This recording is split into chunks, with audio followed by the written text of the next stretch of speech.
Also asked another question by some of the local rabbis in our area regarding if a person is allowed on Pesach, Chol HaMoed, on the intermediate days, is he allowed to work in a store that sells chametz there, or a restaurant, pizzeria, whatever it is, right? Let's say it's owned by a goy, or even not religious Jew. So is it allowed to work in a place like that? So in order to answer this question, we have to understand two things here, right? There's actually three things involved. Number one, the first question is a person allowed to work on Pesach Chol HaMoed at all, right? Is allowed to work on Chol HaMoed. Right? The truth is that the sages told us that you're not allowed to work on Chol HaMoed. What does that mean? A person should try to take off his job. If he can get a vacation on his job, this is the time to take a vacation, because a person shouldn't be working on Chol HaMoed. What should a person be doing on Chol HaMoed? He should be learning Torah. Should be doing mitzvot, right? That are related to the holiday, having simcha, learning Torah. This is what it's all about, to have it on Chol HaMoed, right? It's not about going to the amusement parks and bowling alleys and golf courses and things like this. This is not the purpose of Chol HaMoed, right? As it's brought down in the Gemara Yerushalmi, that the point of Chol HaMoed, the reason why the rabbis told us not to work on Chol HaMoed is in order that we should be able to learn Torah and to do the mitzvot of the Chag. So, okay, besides that though, right, there's also, as we said, there's a prohibition not to work on Chol HaMoed. So the question is this person allowed to work at all? Any person allowed to work on Chol HaMoed? So the answer is, right, that for two reasons the person is allowed to work on Chol HaMoed.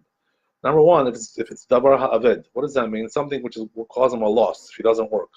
So the classic case of that is what? That they're going to fire him, right? From a job, the boss will fire him if he doesn't work. He doesn't want to give him vacation.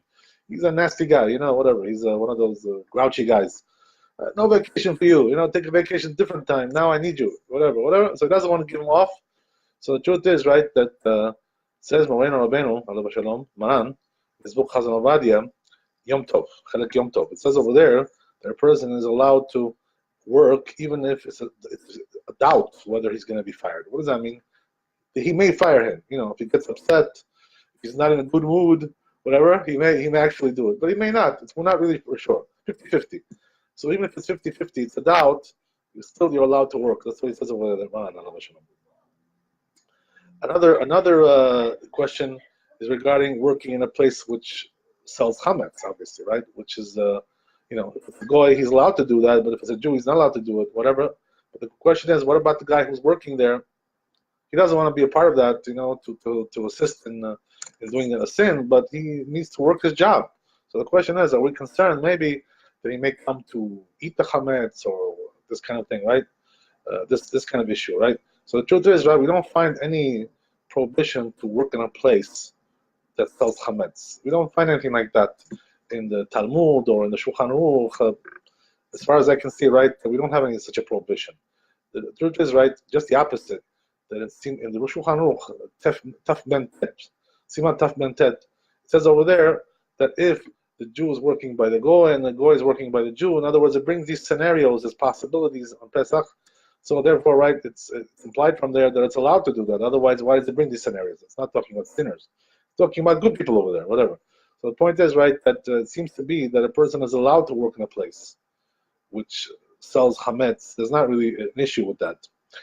But the other question is like this, right? The third question, which is even more finite, is regarding the issue of handling chametz on Pesach.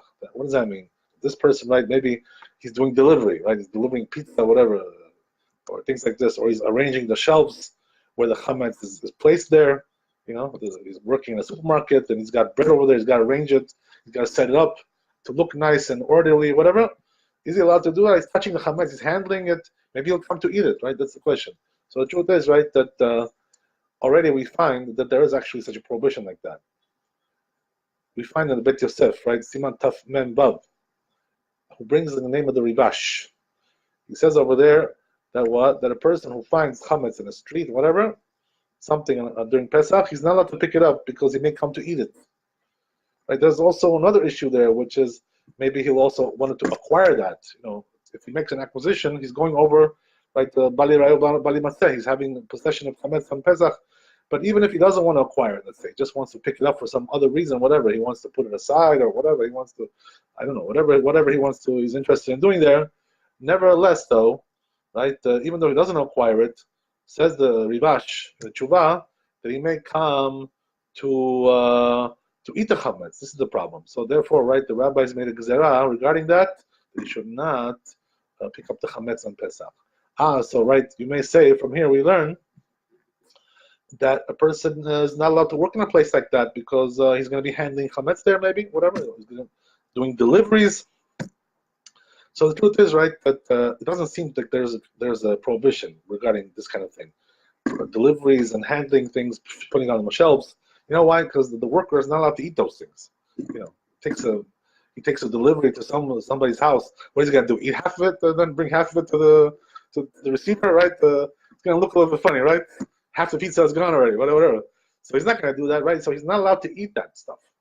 So therefore, since he's not allowed to eat it, right? I don't think there's really a concern that he's gonna come to eat it. You know, he's not gonna upset his boss by eating the deliveries. You know, or he's not gonna take the stuff which is put on the shelves and eat that. You know, oh yeah, I took a loaf of, you know, I swallowed it. You know, whatever. Can't be something like that, right? So now you're not allowed to eat that stuff. So what does that mean, right? That the truth is, there's no concern that a person is going to eat these kinds of things. There is also another scenario. Sometimes what happens is that in the store, right, they give just people, you know, the workers, to eat a little bit. You know, they give them a little snack. You know, here, take this. You know, take this. Eat a little bit of that. Eat a little bit of that. Eat a little bit of this. But so really, right, in cases like that, he has to be very careful, the worker, because right, they shouldn't come to say, oh, you know, here, we'll give you a little, you know, one slice of pizza for you, you know, because you've been a good boy, working good. So he's got to be careful not to touch that stuff when they give it to him just, you know, for eating, whatever, obviously, right? The truth is, when he's doing delivery, arranging on the shelves, so there's really no concern he's going to eat it. So there, in a case like that, it will be allowed to do that. But the truth is that, you know, since this is not really that such a clean, you know, kind of issue here, right? It's not so clearly permitted in the sense that, you know, doesn't come out so clean over here. It's not so shiny, this whole thing, right? It's a little bit tarnished. It's a little bit, you know, cloudy area here, right? Gray area.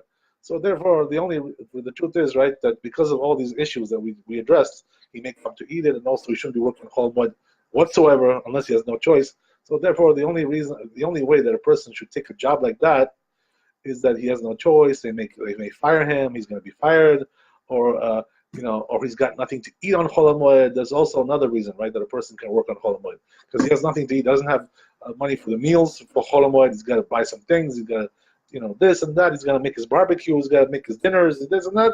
So he needs money for food. If he doesn't have money for food, he's allowed to work on Chol Moed. There's also another right leniency that we find in the words of Chazal. So therefore, if these two reasons exist, either they may fire him or he's got to work on Chol Moed because he's got no money to eat. So then, really, the truth is, right, that he would be allowed to do it in even a case like this where it's not so clean, it's a gray area, but nevertheless, in a case like this, we'll tell them, right, to be lenient if there's no other choice. Chazak Baruch and Yom Tov.